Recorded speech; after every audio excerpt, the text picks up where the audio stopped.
Silver Star, the third highest medal in the country. It doesn't mean anything. Bob Sneal died for these medals. Lieutenant Pomeroy died, so I got a medal. Sergeant John died, so I got a medal. I got a Silver Star, Purple Heart, Army Commendation Medal, 8 Air Medals, National Defense, and the rest of this garbage. It doesn't mean a thing. Ladies and gentlemen, welcome to the latest and greatest edition of Nick's Nonfiction. I'm your host, Nick Muniz. Today on the show, we have Smedley Butler's War is a Racket. Old WWII, the 3-star general, and one of 19 men in the history of United States Armed Combat to receive 2 Medals of Honor. You think after the first time he saved enough lives? Smedley goes back in for more. This guy has given orders as a 3-star general and taken orders in the most remote corners of the world from drunk-ass generals in the late 1800s. Smedley knows both sides of the coin and how people are getting played in this racket of war. We're going to question today who profits from these international conflicts in which mothers send their sons away, and majestically, George Bush and Dick Cheney's Halliburton gang, their portfolios grow 4 times over.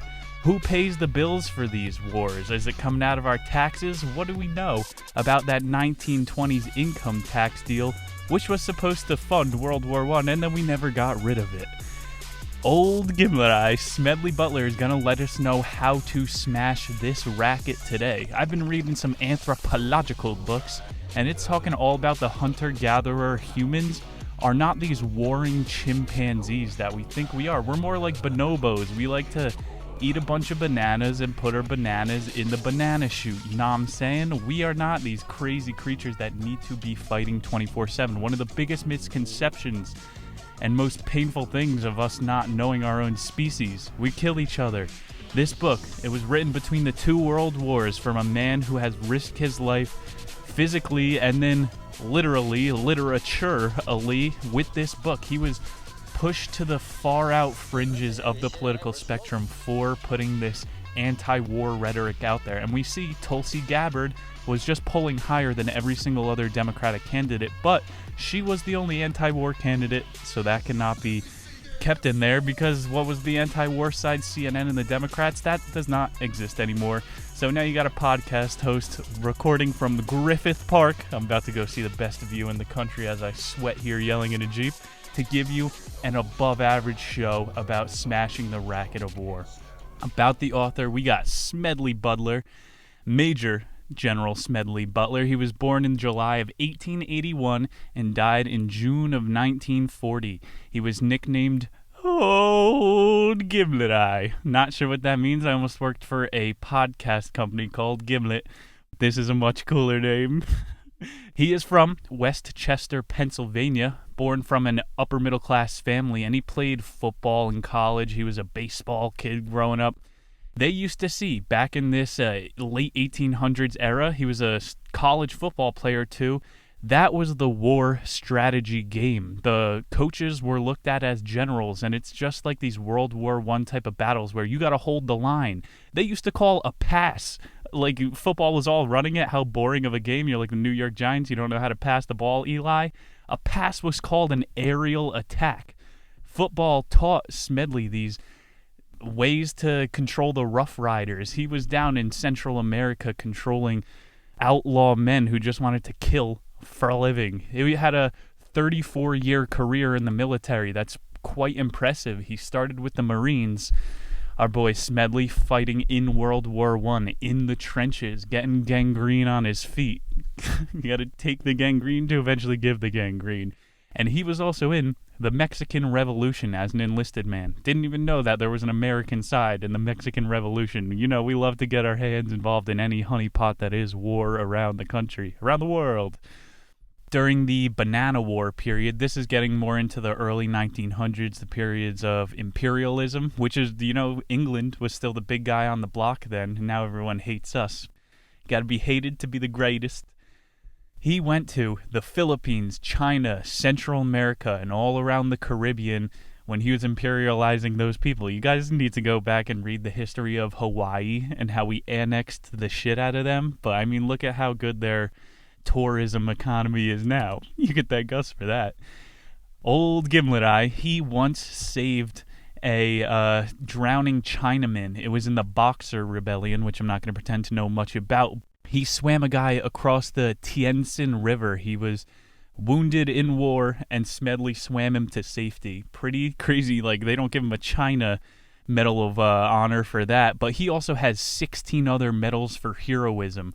And again, 1 in 19 men ever to get 2 medals of honors. Like, you think you come back after the first time you jumped on a grenade for a guy and was like, wait, that was my whole life, I could have just lost it. And then he went and jumped on another fucking grenade. This guy is truly a hero, and he should get a Medal of Honor for writing a book like this. I'm going to start giving out Pulitzer hearts or some shit like that.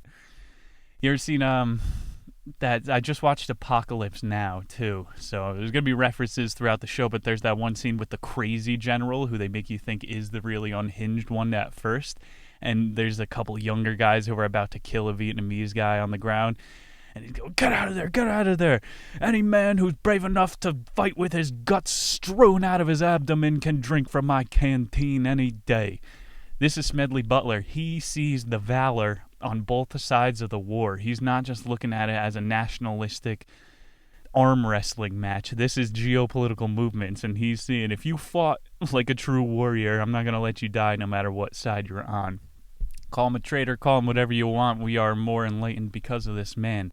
He crushed rebel groups in Honduras to clear the path for the Panama Canal. He was really paving the way for the later generations of the CIA. Like, this is when the OSS was getting started. Smedley knows it all, baby. In 1933, he tried to warn the media of the military-industrial complex's coup of overthrowing FDR. You see similarities to today we'll draw into the show. This is when he really started getting pushed to the fringe. They were seeing he's not for Remington and Smith & Wesson producing more ammunitions than we would ever need in multiple apocalypses. That's money, and if you're stopping the money, you're not going to be part of the commercial apparatus anymore. Smedley was pushed onto the outskirts by 1935, which was when he released this book today, War is a Racket. And then he toured around the country. Veterans, pacifist groups, churches put him on speaking platforms because nobody else would. He was published all up and down Common Sense magazine to help promote this book, but it is a relic of the past, and it is more relevant than ever. We've been at war for 20 years. You already know this, so let's get into the weeds of it today. We got War is a Racket, Smedley Butler, 5 quick chapters, a shorter show. Chapter 1, War is a Racket. He starts us, war is a racket. It always has been, it always will be. From the first time we threw the tea in the harbor to the second and third time we try to invade Iraq. It is the oldest, most profitable, and most vicious type of racket, up there with pimping people out, sex slavery, sex trafficking, and all of these have made it into the modern age. And Smedley does admit it is childish to think that we could go without war in our lifetimes, but towards the end of the book you're going to see he's just throwing a cry for help out there, because if we continue on the trajectory that we are going to see a century of more democide, there's a word for it, people getting killed by their governments, than we have ever seen. He's saying only a small group of people truly know what war is about, why it is waged, and how to benefit from it. His first point: obviously, the insiders are going to know where to put the money, how to trade that onto your kids. This is where dynasties of wealth come from war. There is only one new dynasty of wealth every single generation. Like, you look at the Trumps, he's setting up Trump Jr. You saw that guy just got banned from Twitter. You're a political figure. You can't get banned from a public platform. He is setting up. He knows how the wars work. He is getting his kids ready because every generation there is one new dynasty of wealth and 9 new international conflicts. So the amount of people profiting to the amount of bloodshed that is happening is uneven. It's unethical. We are human beings. We fight each other. It's in our nature. But when kings and bureaucracies control armies, vast, gigantic swaths of men, the destruction is going to increase significantly. So when we were in those foraging tribes, the protection mechanism for murder was trading tribes. People would go within these, you're very the movement was the defense mechanism, but now you just got to fight each other because you got these two people who are on Twitter and can yell at each other. And it's been happening since the earlier days of kings. There's one monarchy that lives on the other side of the mountain, and our king is telling us they're growing all the crops on the land, they're ruining the soil, they're coming here at night and taking our fresh water. And both of the kings tell this to their people so that when they fight each other, they depopulate and there's more food for everyone. You see how it works? This has been happening in the Middle East. This is nothing new. We think we're going to go bring peace to the Middle East. Literally since the beginning of time, the Shahs of Iran have been fighting these oil wars where you can accumulate these generational amounts of wealth. Again, pass it forward, 9 new wars for one wealthy family. Does anybody remember Coney 2012, that child soldier trafficker? Nobody gives a fuck. It's going to keep going on. We need more books like this. His point was, this is not about Nazi nationalism versus the good of man, the United States coming together to win World War II. This is about empires prolonging their hand, and sometimes you need to foe a war to get through that.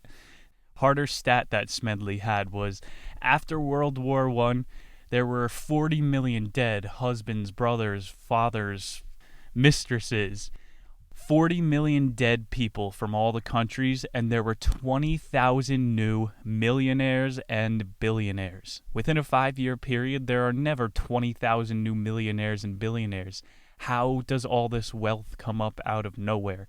And you see, we spend $2 trillion a year on our military budget. That's half the entire United States GDP.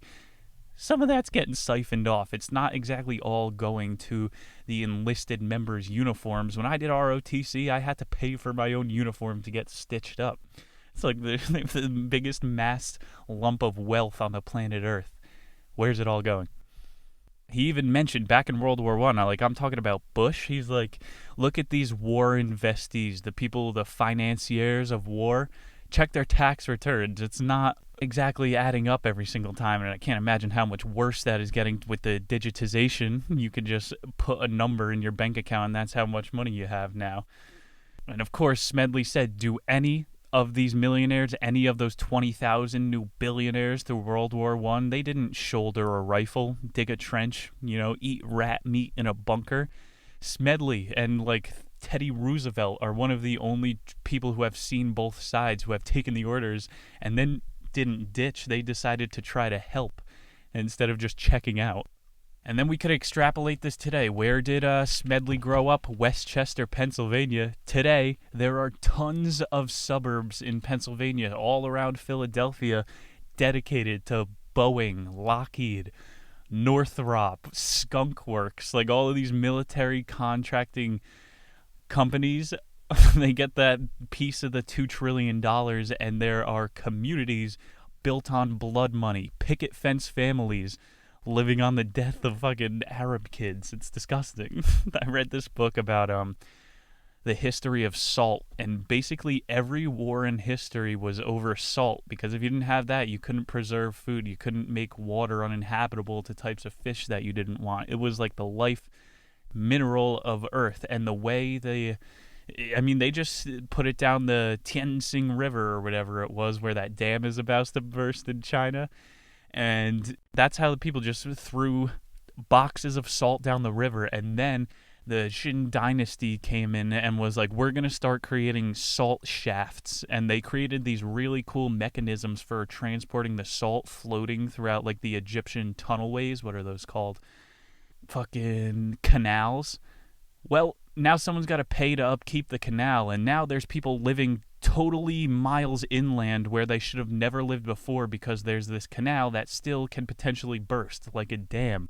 So you have this population that is 100% but dependent on the government that shouldn't have been there in the first place. This is what war gets us. It just gets more people involved in the overall web. And that's how you get more money. That's the point of free market capitalism. And if there was a truly free market, you could start a war wherever you want, like the Salt Wars, and get a lot of money. But it's pretty fucking unethical. Again, we're saying blood money. I'm all for a guy getting rich, but the non-aggression principle definitely takes precedent over that. So what happens when a country wins? Doesn't exactly happen like this anymore, but it used to be the country that wins takes the loser's land, and then those people are yours as well. It was pretty much done after the imperialist era. World War I kind of marks the end of this type of warfare, total war, where you could just go and take over people. Now, you go to war to set up shop there militarily and commercially. If you ever look, just Google United States military bases in the Middle East, and you'll see, because we're not allowed in Iran, it just surrounds the country of Iran. But then you look at like Japan, Germany, Ramstein Air Force Base, we're still there. We won World War II in Germany, 1940s. We're still there. You set up shop, and then you never leave. You're getting ready for your commercial implementation. Like you talk about people and the country of Iraq. I've made this mistake. I've gone up to an Iraq guy I met in Denver and was like, so your country's beaten to shit. How worried is that why you're here? Your house probably got blown up by a J-dam. He's like, that's only one city that the United States media is showing you. Iraq is a beautiful country. What are you fucking talking about? But he was like, since the war started in that area, there are McDonald's everywhere. So they need an Iraqi Paul Revere going, McDonald's is coming, McDonald's is coming. That's the new form of imperialism. It used to come in tea taxes, but now the Ronald McDonald's is letting you know your kids are about to be blown up. Think about recently Trump ordered everyone out of Ramstein, and we only left like a courtesy force. There's only like a few thousand boots on the ground in Germany anymore, but why do we need to be there? That is like a state of preeminent pre-war that we are in, putting bases in our friends' places. They should be able to take care of themselves. What's that George Washington quote? Beware of entangling alliances. And then Smedley Butler's writing all about World War I, the main causes, MAIN, militarism, alliances, imperialism, and nationalism. We got into all of those. And within 40 years of ending isolationism as a nation, we catalyzed two of the biggest world wars in the history of mankind. Entangling alliances, definitely beware of those. Why are we still in Germany here? This is like how I'm not for Trump or anything. We're going to bag on this guy later. I think he should be impeached and tried for war crimes, along with the rest of them. He was threatening to leave Afghanistan earlier this year, 2020, and that's when CNN started running their campaign about the Russians are running bounties on U.S. soldiers' heads. That's war. We do that too. We put bounties on the Russians' head, and we pay ISIS. Remember those guys?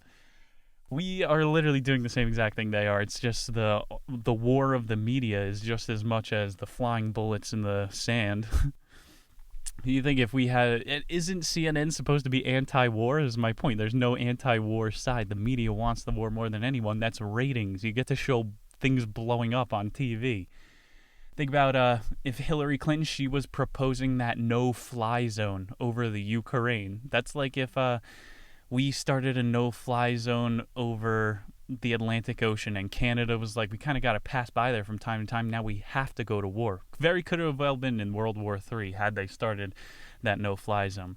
So the bigger picture, who's making the deals behind the scenes? While your grandpa was landing on the beaches of Normandy, getting his arms blown off, IBM, we know this company, they made backdoor deals with the Nazis. IBM made the punch cards for the concentration camps so that all your inmates made sure they punched in on time for no pay.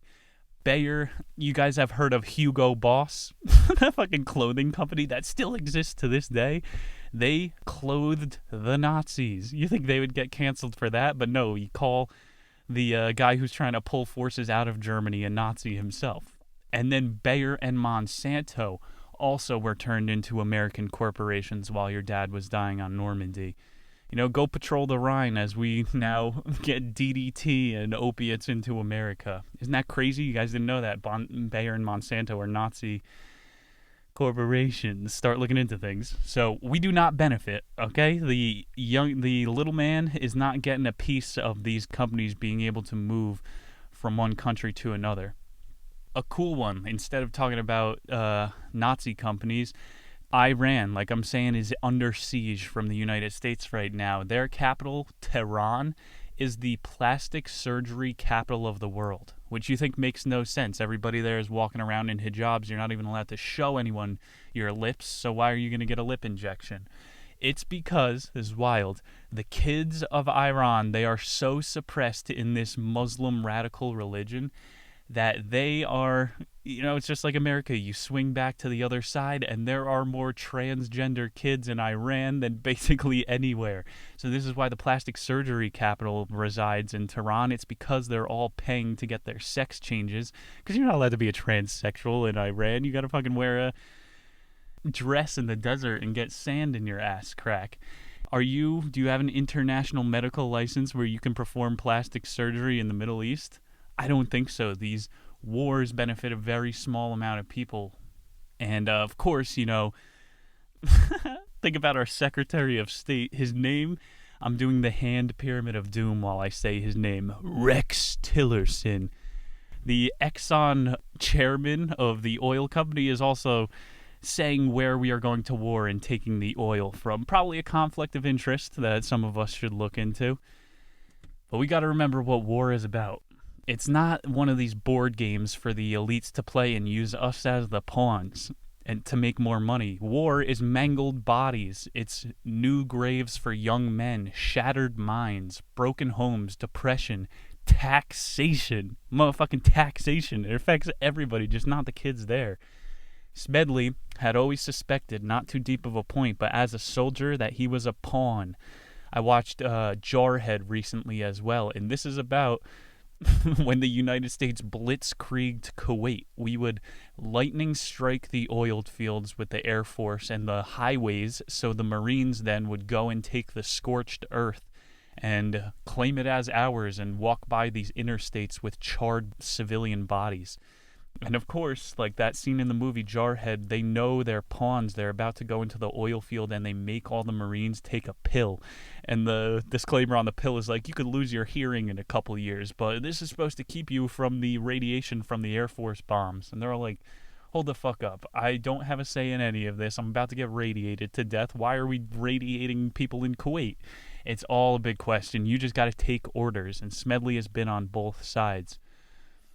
He obviously saw that was the case when he was sitting in the trenches of World War I. Saw 1917 recently. That portrays great. The little kid they send on a mission as a pawn to run in between dead man land. Pawn station. This guy is living on the chessboard. After World War I, he was a civilian, and he saw this pawn idea is true. And then Gimlet Eye became a general, and he saw it is worse than you could ever imagine. You are treated like a pawn, definitely dispensable. You remember Alien movie? Return life form to Earth. All crew is expendable with liberation. Like, you can kill as many men as you want as long as you complete the mission. He was trying to warn us about this again. Again, it came out in 1935, and Smedley is going 60 million men are being trained right now, and a draft is about to get started. For what? Seems a little bit like another war is coming, so if you read these books from the ex-generals, you'll have a better idea of when to invest in the Betchel group yourself and benefit off of the racket of war. And his bigger point about this 60 million men in 1930 ready to fight was that our Congress states that we are not supposed to have a standing army. The Founding Fathers knew this shit. This is when they were like, no entangling alliances. Why are you going to have a giant military that people are going to want to attack? So we start stockpiling arms, and it forces everybody else to. We're going to get into the deterrence argument later about how everyone's like, well, America has nukes, so now no one would ever attack us. Listen up, motherfucker. I've been looking up all of the world powers' nuclear-class submarines. The England has, like, the Dreadnought submarine, which has 12 mini nukes, 15 intercontinental ballistic missiles. Every single country has enough deterrence to blow their attackers off of the face of the earth. So the fact that America has the largest standing military and we still get 9/11, what are we deterring? It's not a good argument. It's logically unsound. The U.S. military now is over 10 million people strong.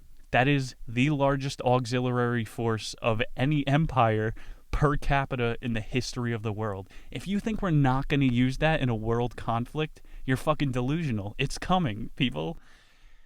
Oy vey, man. It's like when you give the LAPD $2 billion a year and then get surprised when they try some of their new riot gear out on you.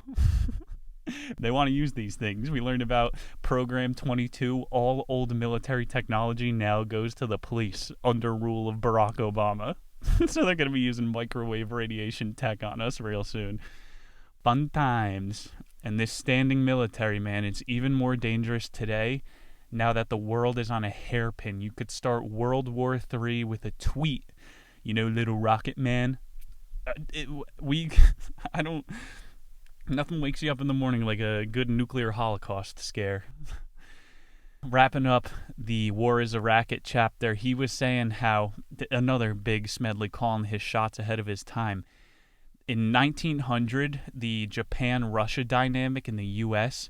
was we supported Japan in the papers, but financially, behind the scenes, we were given all types of financial aid to Russia.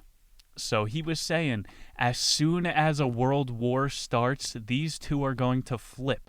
We started funding Suzuki and Toyota during the fucking war. It's just like the IBM thing with the Nazis and Monsanto. And then we supported Russia in the papers. They became our alliance, meanwhile we were actually doing business with Japan. Most of really what happens with war is behind the scene, and that's the racket.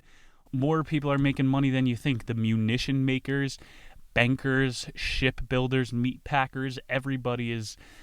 Just look at the Boeing stocks before and after the invasions of Iraq. It's a pretty creepy telltale. There's lots of money to be made in war. Step 1, Smedley said, is don't enlist. Step 2 would be to write your buddy who is on the front lines. Ask him what types of ammunition they're using, and maybe you could get some insider trading information. If you're going to play in a corrupt game, the only way to win is to be corrupt yourself as well. In 1898, we had a $1 billion debt from the Civil War. 1898, still $1 billion due. That's not for inflation or anything. And a growing government sought geopolitical health. Smedley was referencing we can't be looking for all of these other countries to bail us out, which is exactly what we've been doing with the Middle Eastern wars. We have a $25 trillion debt, and we're asking China to bail us out. And now they're going to fight us as well. You can't... It's just like a might makes right, which is the thesis of Satanism, but that's what we do in America, baby. I said within 40 years of us trying to get involved in all the world conflicts, 2 of the biggest world wars had began. So it's probably best to try to not get involved. It's going to take us to Chapter 2, Who Makes the Profit? In World War I, we just talked about $1 billion debt 50 years after the Civil War, which was a pretty necessary war, some would say. World War I, could have sat that one out. We owed $51 billion for that war. And just like I said, $25 trillion is the current debt counter. Smedley said that cost with inflation will be subject to your kids and to your kids' kids. I think I remember seeing in 2016, I came across an article that was like, congratulations, Americans, we just paid off the World War I debt. Hooray? Am I supposed to be happy about this? Doesn't that mean now we have to pay off the World War II debt, the Korean debt, Vietnam, Iraq I, Afghanistan, Iraq II, and all 9 of the Obama wars? And now we have fucking F-22 fighter jets with laser technology on top, these Navy ship carriers that literally have AA missiles with lasers. Like, I'm not going to be paying for these fucking laser technologies. Our kids and our kids' kids are going to be in debt for this bullshit toys that we need. I bet when you try to emigrate from America, leave the country, they just slide a check across the table. Thank you for your stay in America. This is your war bill, sir. I'm not paying that shit. If you look at normal profits within business, up to a Wall Street bet, you can get 6 to a 12% return. Smedley is saying the returns he saw some of his general buddies getting were as high as 20%, and it goes up to 800%. Not even fucking Dogecoin or any of these current cryptocurrencies are getting an 800% return. The only way you could ever make that money is by fucking someone over, is by going to war and murking your tax base, your payer base. Have you ever looked at another one that you could go use some deductive logic of your own on? The millions of United Airlines sales sold before 9/11. And I don't need to get into all the shit about George Bush meeting with the Bin Ladens on September 10th of 2001. There's a reason I didn't release this one 2 weeks ago. You should really look into that for yourself. It will definitely make the racket more apparent to you. Or even just look at the Goldman Sachs shares dumped before 2008's crash, or the fact that Barack Obama got paid $200,000 for a 30-minute speech the day that he stepped out of office by them. It's the bankers that get paid when we go to war, when you bail them out, just like we did again in 2020. Wouldn't be surprised if there's another war on the horizon. Smedley showed, this is one of the most important points in this short book, that during World War I, the DuPont American dynasty grew 950%. This shit is nuts, man. DuPont. I went to University of Delaware, and some things I know about the state from having graduated there. It is the #1 cancer capital in America, and maybe that has to do with all the motherfucking DuPont plants, power plants that are along the Delaware River, and it just looks like neckbeard vaping 24/7, like puffs of fucking smog going into the atmosphere. The Delaware River I would never swim in. It's straight up sludge. Top cancer capital, pollute your people. That's how you grow 950% within 5 years. Doesn't even make sense, okay? It's the same thing with United States Steel. After World War II, in 5 years, they made $105 billion. That's like an 800% return again. It's impressive even without inflation. I don't think anybody can make $105 billion in 5 years today. And that's the thing, World War II was won with American steel, British intelligence, and Russian lives. We know America, the racket, more than anyone. We know how to make money. We're the bullies off of this war game. So the British intelligence and the Russian lives are what costs money. But us making steel for everybody, we are arms dealers of Earth. That is America's job. Remember the fucking, I think this was 2016 now, Trump made the arms deal with Saudi Arabia. It was a $300 million arms deal, and him and the president of Saudi were putting their hands on this glowing earth orb. It was the creepiest, comic book villain shit that you would ever see. Nobody says a word. We just lost $300 million as taxpayers for what? For those M4s to trickle down to the fucking mujahideen. Why are we paying for this, people? All these presidential speeches of nationalism and the rhetoric will have you convinced that war is the answer and that you are benefiting somehow. I almost enlisted. I talked about this. My blind patriotism makes me uncomfortable to this day. You realize, I was saying I want to join the military for valor. People have a common goal. They want to fucking work together, but it's just as much nepotism as the private sector. If your dad is a general, you're not going to be an enlisted monkey. Think about it. We were talking simulation hypothesis last week. I would have given up this role-playing game of the American West to do it your own way for a Tetris job, being a loadmaster at Dover, Delaware. And do we know what gets transported through the Dover, Delaware Air Force Base? All of the bodies from the Middle East come through. So I would have been playing Tetris with young men's caskets, putting them into C-130s to ship home. Pretty fucking disturbing, but if you want to be disturbed a little bit more, go look up the story of what we smuggle back in the United States flag-draped coffins. It's opium. That's what the Golden Triangle is. Really creepy stories, man. We will use the guise of a fallen soldier to smuggle drugs back from another region of the world. That's part of the racket. It gets really disrespectful as well. This was a really cool one. We're not talking about DuPont anymore. This is still who makes the profit. In World War I, Germany sold the United States 35 million boots, leather boots. We only had 4 million soldiers at the time. So if you do some math, that is 8 boots per man. Why? There's got to be some sort of money laundering going on, but even if there's not, how come 2 separate armies are being clothed by the same company? Don't you think that's a conflict of interest? Smedley and the Rough Riders, back before this globalization, they only got one pair of boots. Like I said before, in ROTC, I had to go tailor my own shit. And nowadays, if you look who makes the uniforms, it says it on the tags of every United States Armed Forces uniform. Prisoners and non-for-profit blind groups make the uniforms. So it's just like the private prisons within the U.S., how they make a slave profit and 800%. They don't have to pay for housing or food or anything. If it's not like a consumer good, there's no way anybody could ever boycott the fact that your uniform is being made by someone against their will. You have to wear it against your will as well. And we made a lot of money in that time period as well with World War I. We sold 20 million mosquito nets to France. And at the same time, you might not have known this, but we tested DDT on Floridians, which is that crop for killing, it's like a chemical for killing bugs on crops. But another one a little worse than that was we tested Agent Orange on Canadians before going to Vietnam. So if your government wants to test some of those new $2 trillion war toys on you, they will, and they won't tell you. At that same time, World War I, we also sold 1 billion in plane engines to France. So that's how these new generations get started, the Boeings and all that.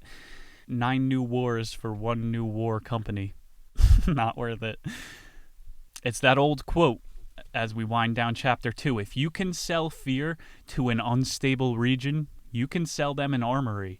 And that's what we're doing with these young rebel groups in the Middle East. And it's why we joined World War I with the mosquito nets and the plane engines. Right now, if you want to know who America's next enemy is, look at who we're funding right now. Like I just said with that $300 million Saudi deal, where do you think those weapons are going to wind up? It's not like the women in the Middle East are wielding weapons. There's only a few radical people who really want to use those, and we just put it in their hands. I highly suggest Naomi Klein's The Shock Doctrine. I read this one in college. Won't do it again for the show because it was one of the longest reads.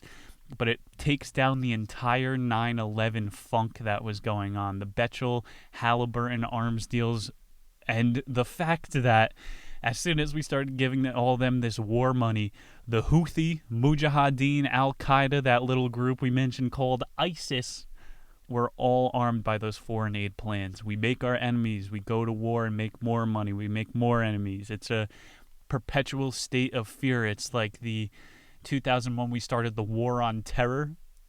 That'll never end. Do you understand? It's the price of imperialism is terror. If you're the biggest guy on the block, you're always going to have haters. So if you're putting your military in a foreign land to occupy and make sure they're not breaking your laws, they're going to fucking hate you. That's the price to pay. A couple crazy ones about what we actually do spend this money on. In World War I, we bought $500 million in big wrenches that only fit one nut and then were never used again. So who owns, did they smelt it back down for steel and just keep the money? They're not going to leave $500 million in assets untouched. In 2014, I remember this one, I was in Air Force ROTC and they announced it like it was an accomplishment. Barack Obama ran out of bombs that year. He ordered enough drone and airstrikes where we had to stop for a little bit because we ran out of explosives. And then he got a Nobel Peace Prize. Tell me how that makes sense. Again, with that Naomi Klein one, too, where money goes missing. On the day of 9/11, the one plane or cruise missile that hit the Pentagon, it hit the accounting section, so very fortunately, and $1 trillion in war debt disappeared from that Pentagon accounting section on 9/11. Is that not suspect to fucking anybody? What do we know about debt here in America? War debt, apparently. Blood money can just vanish before all of our eyes. But student loan debt, students must pay for their sins. You are not allowed to forfeit on student loan debts. You want to be enlightened? You better pay for that, motherfucker. Ignorance is strength, citizen. War is peace. Freedom is slavery. So between those 21,000 new millionaires that get made every world war, it's estimated that $16 billion in wealth was generated. And did I see any of that reparation? You know, where's my fucking reparation check? I didn't want to go to war. The fucking Bureaucrats made us do that shit and then drafted me, and I'm not getting paid for it. It's pretty disrespectful how we treat our veterans, and that's going to be in a later chapter here. I don't know, man. Who benefits? Obviously not the people. I bet in our lifetime the CIA will change their name to the Ministry of Peace. Orwell. Chapter 3. Who pays the bills? You got a mirror near you? That answers this chapter's question. This is like how Google Alphabet, the company that owns Google, they get tax subsidies and then are caught offshoring the profit. That's just laundering money. It's a racket. They socialize cost and privatize the benefits. So socialize taxpayer base, and then you keep whatever money is coming in. Think about it, man. Like that 900% profit before, how is it possible in any business deal to get an 1,800% increase? It rationally cannot exist. Your business opponent would have to be mentally retarded. Look at half the taxpayer base. IQ below 70, literally below the bell curve, more than half.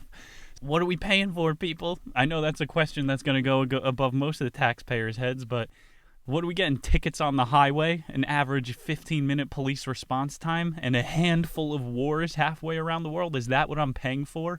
I used to sit at my desk job in a bank 6 months after I graduated college, and I would do the math about how much money I was giving per hour to the United States military. And it works out to like half an hour a day.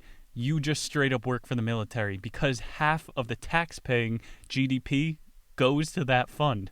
It's fucking wild, man. You don't even think that you're a soldier when you're answering secretary calls. Don't worry, you're supporting the troops. Think about the 1970s, the garbage strike in New York City. The garbage men weren't being paid enough, kind of like the soldiers. Imagine there was a soldier strike, but in New York City, within 3 weeks, garbage piled up to like a story tall. The rats were in everybody's apartments.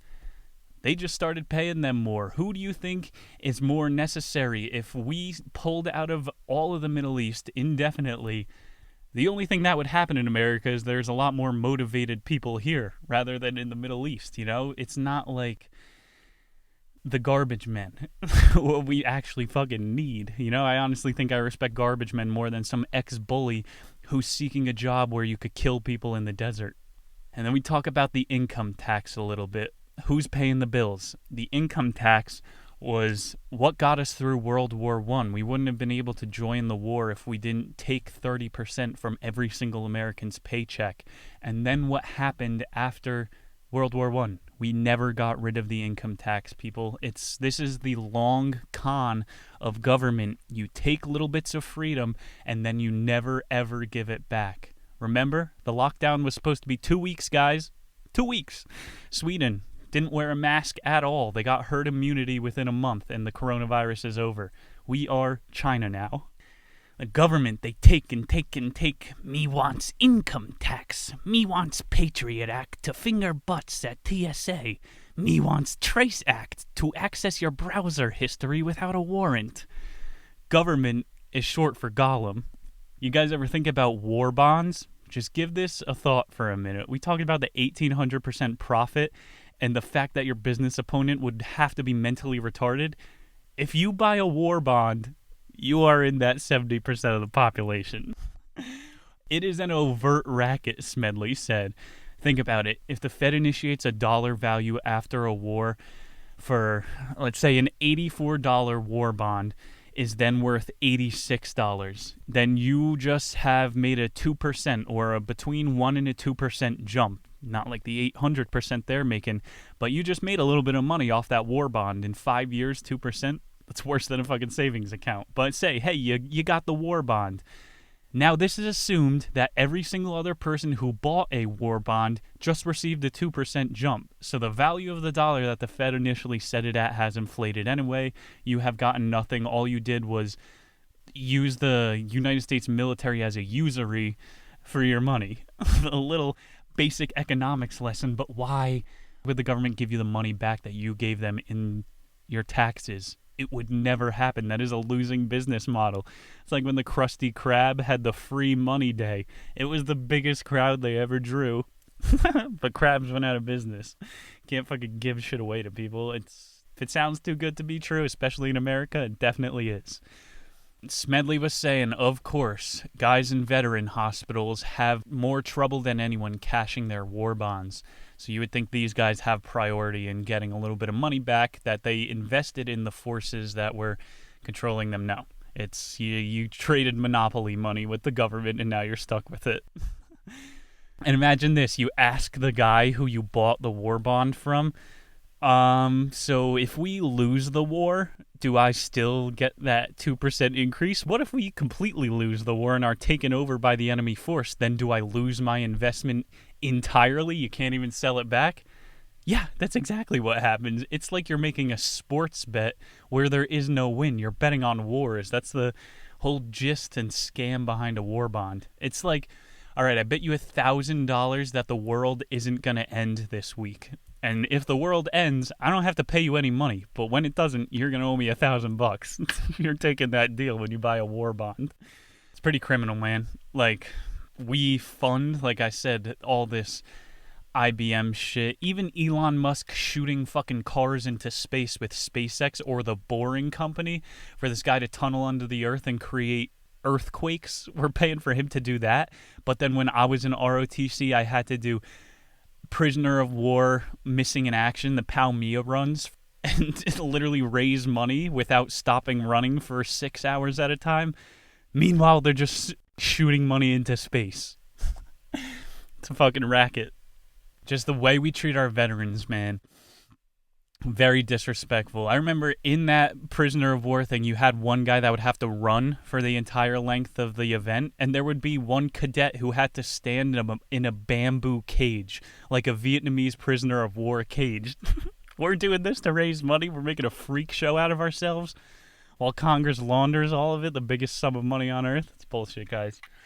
And then you pass a fucking veteran on the street who can't even put a sentence together. Sir, I love you. I'll drop you a couple dollars. Let me hear a war story so I know you're not a fake. What division were you in? Long division. I'm about to buy this hat online. It has all the military accolade medals, and underneath it in small print, it says, Meme War Veteran. I'm about to steal so much valor with that. Wrapping up Chapter 3, Italy is known for this, and the Confederate did it as well. They pay their soldiers based on performance. It's not some government-issue GI contract where you get paid what you paid and you shut your mouth up. You get paid on how well you do.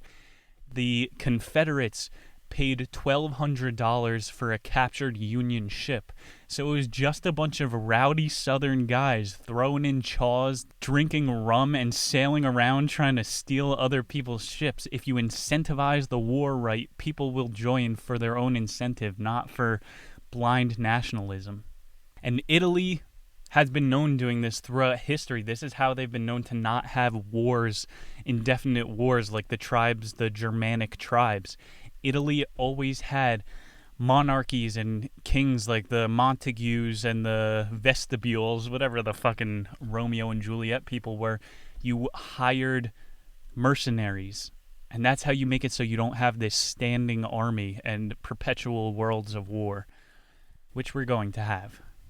And then the Union, compared to the Confederacy, who took the Italian approach, the Union adopted the Napoleonic method, which is all men are to be enamored by decorations. So you are trading money for ribbons you're addicted to now. And there's no fucking savvy pro bono mentality where you're looking to still make a profit in this war zone. Who would give up pay for a socialized meritocracy? I'm hearing about now, man, about my guys who stayed in the ROTC. They are in charge of flights of 40 men, and they have to give, like, public Black Lives Matter speeches and talk to their transgender wingmen. It's like, it's not the military anymore, too. You're doing fucking HR for people who are stealing all the money. It's very questionable stuff here, man. He ended this one about how isn't it suspect that all the generals have to employ God? God is on your side. God wants you to destroy them in battle. Because Smedley never did this as a general. He was saying, go within yourself, men, find the deepest root of your anger and take it out on the others in battle today. You don't have to fucking corrupt people's religion to get them to be a true warrior. And this is the crazy part of who pays the price of war to end it. The World War I soldiers had to pay accident insurance out of their stipend, out of their pay. What they actually did get, they had to pay for their own insurance. I don't know about you guys, but I would say that a war is pretty accident prone. You know, the counter argument would be, you signed a contract, you're a GI property, you have to do what they say. Let's think about it as a business owner. If I ran a smoothie shop, I would invest in the insurance plan for my blender, because if that fucking is shot, my entire store is messed up. If I'm buying napkins and fucking plastic spoons, those are disposable assets, so I'm not going to insure them. Do you understand how Uncle Sam sees you? You're a fucking disposable asset. They are not going to insure you. They will throw you away when your use is over. When you come home poor and missing an eye or a leg, remember to be patient at the VFW hospital. Chapter 4, How to Smash the Racket. At this point, we know very few profit and many, many, many men pay the price of war. That is the definition of a racket. It is a Ponzi scheme. Ask yourself why else there would be war. As a nation, what we should rather do to smash the racket would be invest all of this motivation and talent, the young men, into capital and industry.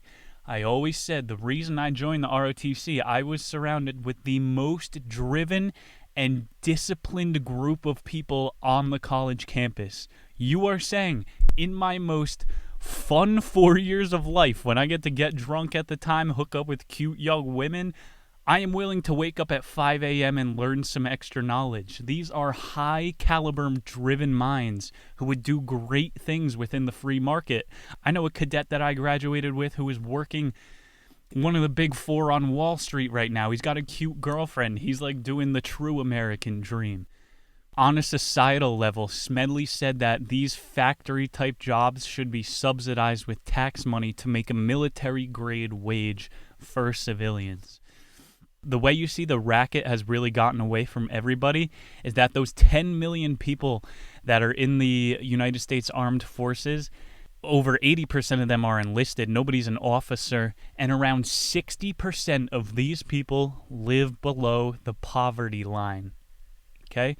And now you see the U.S. economy's in the shitter. 45 million people are out of work. It pushes more of these young men towards the military. But still, your option of last resort is still paying you an unlivable wage. This is the entire, corporatization of America. We're all getting fucked over. The racket has ran away from all of us because we didn't pay attention to Smedley's book in 1930. A thought I've been having recently looking at my own education, even up through higher education of college, they weren't trying to optimize your potential and really give you a new base of knowledge. They're teaching you to be obedient and obey and follow orders. I think if you gave every student a boot camp instead of a fucking project graduation where you get drunk down the shore, if you send every motherfucking 18-year-old, this includes the kid who during the fire drills, oh, it's too loud, he would put his fingers in his ears. I want to see this faggot low crawl through a mortar field and machine gun fire over his head. You know, if we seriously gave people the tools of the military without taking years of their lives away, we would have a Spartan society. We would be warriors. We would have a self-reliant attitude where you could succeed in the free market as well. You wouldn't have to rely on this bureaucracy. I truly believe that. I think more people should have that framework of how to improve yourself in your mind. There is really great things to learn from the military and a lot of things you could lose, which includes body parts. Smedley's second way to smash the racket was with term limits, which should be self-explanatory. You don't want 70-year-old Dick Cheney to start a war just before he has one of his heart attacks to pass on to his kids. And term limits stop that revolving door. We were talking about Goldman Sachs earlier. The CEOs of Goldman Sachs used to be part of the United States Treasury Department. So many fucking conflicts of interest that people overlook. And these legacies, needs to be some sort of term limit on your children, I think, even as well, because the name recognition is enough to have your kid win with doing no work. And then now in 2020, you don't even need to be an American to vote in the United States of America election. You know, they're saying they're going to do busing, get people in from Mexico to fucking vote. How is this a political issue, okay? I believe this is a fucking common sense thing. I don't think either side has morals anymore. You're rigging democracy. That's not fucking fair. If you're not paying to be here, if you don't have a social security numbers, why are you allowed to vote? You know, the Republicans now ask for small government and fund the world's biggest war machine. The Democrats just dropped the fucking anti-war thing like a hot potato. Tulsi Gabbard, again, a veteran, had a higher approval rating than Joe Biden, was anti-war, so she cannot be on the leader of the free world, or the leader of the warring world, truly. I just watched Gangs of New York also, and that's all about the Irish immigrants stuffing the ballot boxes and how, hey, it doesn't matter how many ballots are in the boxes. You need to go watch the DuPont voting machine documentary. They are very hackable, and that's scary. I don't want to undermine your beliefs in democracy right now, but they do need some prospectors to go a-mining down there.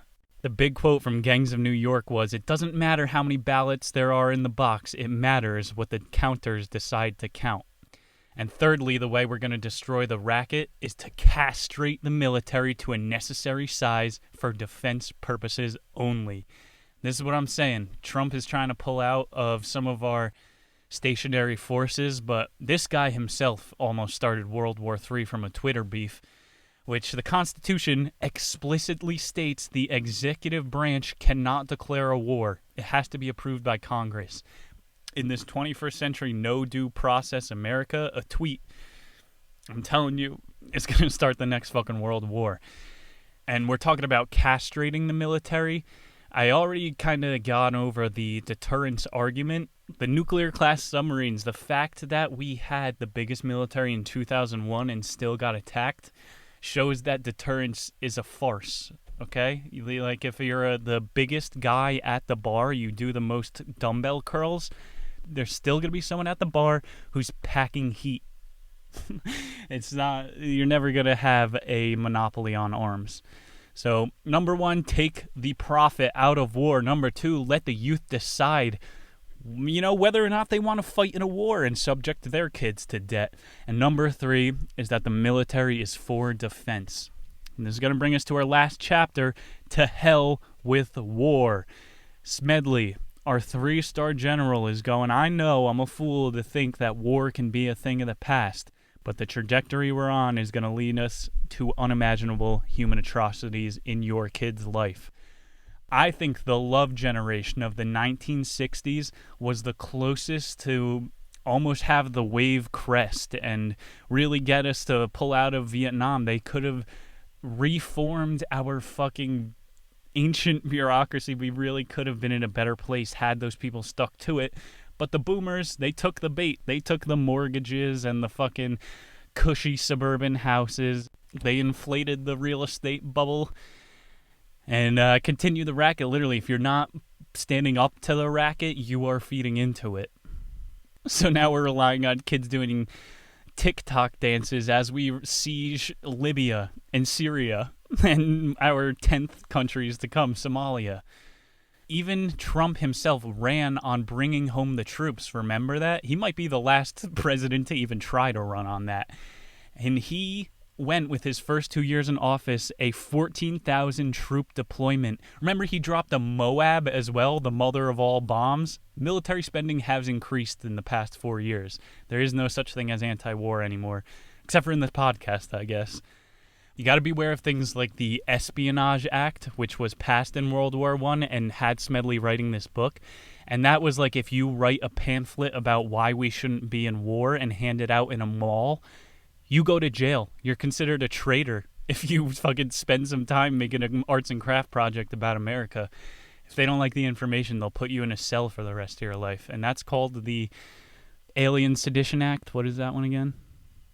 I don't know, but Obama, he redacted habeas corpus when he was under fire for all the Guantanamo Bay shit behind the scenes. He was like, you know what, if you're a terrorist, if we think you're a terrorist, even if you're on American soil, we can detain you indefinitely with no purpose. Literally due process out the window. And then a new one this year. People are being arrested for pre-crime. You know, with this Trace Act, now the government can look through your browser history without a warrant. And so they are looking at, this is like Black Mirror world, guys. If you are looking up guns and then you Google like hours of the nearest elementary school, they'll be like, you were just planning on shooting up a school. I'm sorry, sir, but you're being taken to Guantanamo. You're like, no, it was just show and tell day at school and my kid and I run a shooting range for my kid. You know, that's not a viable excuse. You're already being waterboarded in the fucking Caribbean. So Smedley, he was part of World War I because he was a kid at the time. You can't blame him. And it was called the War to End All Wars. But this kicked off the biggest century of democide, homicide, everything bad that you can imagine. It's like addiction. Like war begets war. It only feeds into itself. And we were like, okay, the war to end all wars, we'll just do one. But these alliances entangled more people. The fucking Versailles treaties embarrassed Germany to no end, to the point where they needed to try to take over the world again to save their masculinity. It's not a good thing to even begin with. America did its biggest growing in those years of isolationism. This war is not what's gonna make the world a better place. I don't care, man, if you want to kill people. I don't care if there is a crazy Arab guy strapping bombs to little girls and fucking goats. For real. If you want to try to be a superhero in your tiny 80-year incarnation here on Earth, then put on a bat costume and go fight clowns in Gotham. Nah, it's more of a vigilante. But honestly, if you want to be a fucking superhero, go contract with Blackwater, with Skunkworks, or any of these agencies. But please, please stop killing people under the guise of the American flag. When I go fucking abroad now, people think I'm a mass murderer because of our foreign policies. It's very short-sighted what we are doing regarding the violence on the planet. But to me, this country doesn't stand for all of that. It stands for freedom, individuality. That first document, the Declaration of Independence, we believe in the pursuit of happiness. It has nothing to do with waging war on kids, but now that's what half of our productivity and our GDP goes to. Got to start looking at these things a little bit more objectively, people. There's that scene in Apocalypse Now where they blow up all the civilians, the Vietnamese, and they just drop a playing card on each person, and he drops it on the people who got blown up first. Oh, that's a two of clubs, that's a two of hearts. And it's a little bit of an undertone message that, yes, everybody on this earth gets dealt a different hand of cards from birth. But we shouldn't be the rigged dealer in the casino who is just dealing the worst hand to these kids in the Middle East, blowing up their families. In the Obama drone strike era, this goes in with the playing cards, the miss to hit ratio was 1-9. So we don't even know if the targets really needed to die, too. That's up to our overlords to say. For every one target that we had, we killed 9 civilians, okay? We are fucking over the world for other sentient people. So take it from me or from a fucking 3-star United States general. War is a racket, man. If we really wanted to redirect our focus down the road, there is untellable amounts of wealth and prosperity that can be found when we redirect our energy.